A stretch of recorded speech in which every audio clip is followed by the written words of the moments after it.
Bonjour à tous, on parle un peu fort, il y a des voitures qui passent, c'est le jour numéro 9 si je me trompe pas. Aujourd'hui on a prévu un autre musée parce que le temps n'est pas ouf on va dire.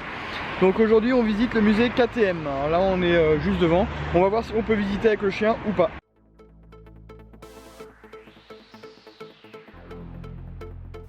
La première partie du musée est dédiée à l'aspect mécanique et technologique.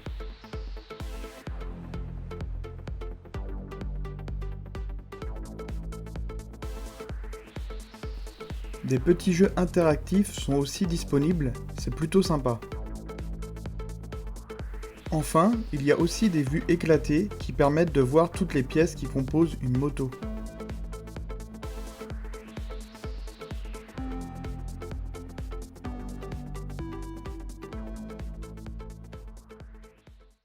Bon, je viens de finir la première partie là, qui est plus ce qui concerne la technique et la technologie.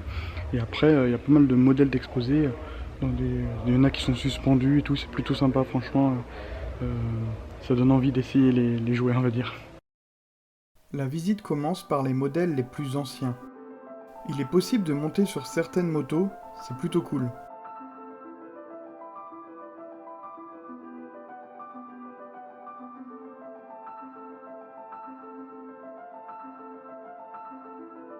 Une grande vitrine expose tous les trophées remportés.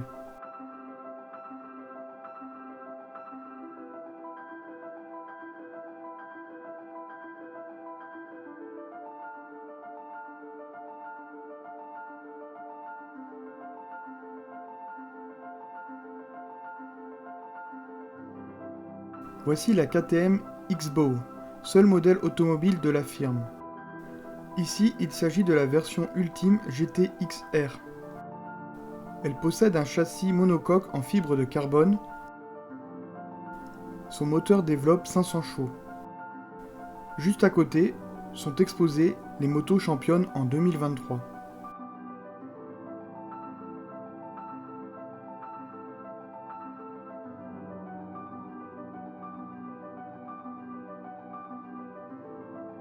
J'arrive dans la partie la plus haute du musée.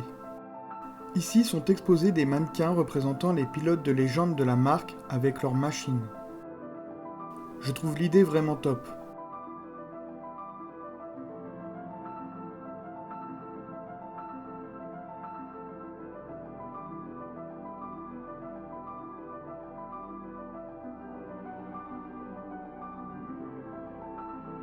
Sur la dernière partie du bâtiment, ce sont les modèles de série qui sont exposés.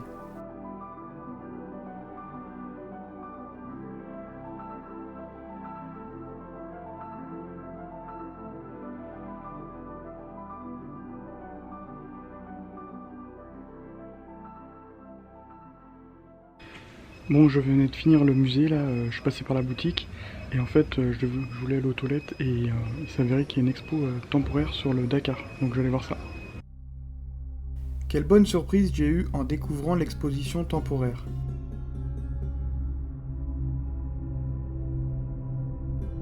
Avec 237 victoires d'étape, KTM est l'équipe qui a le plus gagné sur le rallye raid du Dakar. Le duel entre l'Espagnol Marc Coma et le Français Cyril Després fait partie des rivalités les plus iconiques de la course.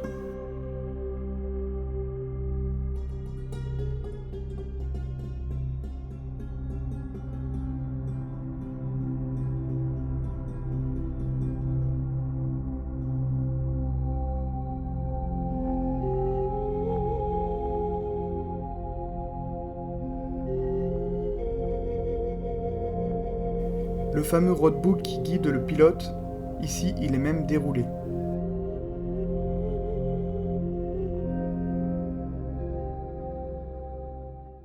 Je suis de retour dans le van, là j'ai fini ma visite, franchement j'ai beaucoup aimé. Je vais vous montrer un peu comment c'est dans le musée, là j'ai un petit plan pour vous expliquer ça. Donc voilà comment se présente le musée. Alors la première partie c'est l'étage du milieu en fait. Où est-ce que c'est grisé là, c'est tout ce qui est technique et technologie et les choses interactives aussi. Et après en fait on est monté à l'étage suivant et en fait tu montes d'un côté et tu redescends de l'autre. Là c'est les motos les plus vieilles jusqu'aux plus récentes. Et après là c'est la gamme actuelle. Et là, bah, c'est la salle des champions, où est-ce qu'il y a tous les champions chez KTM. Et en fait, quand je suis descendu aux toilettes, et ben, j'ai pu voir qu'il y avait aussi une exposition temporaire qui se déroulait ici, là. Et c'était sur le Dakar, donc c'était vachement cool. Et là, en fait, il y a un atelier qu'on peut voir, en fait. On peut voir les gars travailler sur les motos. Mais moi, il n'y avait personne, donc je sais même pas si j'ai filmé. Et autrement, c'est une salle de conférence au milieu. C'est pareil, là, il n'y avait rien. Donc moi, j'étais vraiment content de visiter le musée KTM. C'était encore mieux que ce que je pensais. C'est assez grand, ça va, franchement.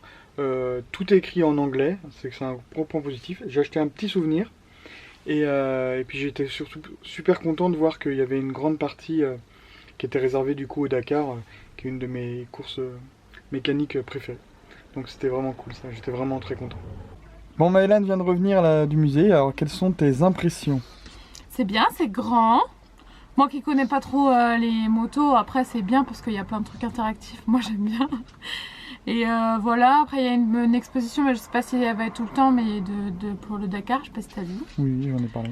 Voilà, après c'est bien parce qu'on peut monter sur des modèles et tout, voilà. C'est bien, moi j'ai bien aimé. Bon, parfait. Bon, on se retrouve tout à l'heure. Oui. On a un joli endroit, ça va, franchement. Il y a pire. Et un peu plus loin, il y a un lac. Je sais pas si on l'aperçoit ici.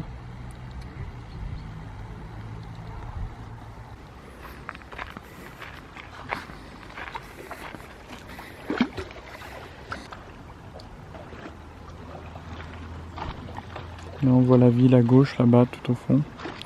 Je vais zoomer.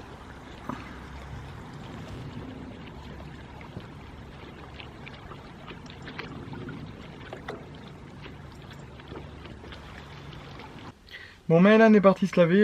Là, du coup, moi, je vais en profiter pour faire la carte. Et puis, bah, ça sera tout pour aujourd'hui, je pense.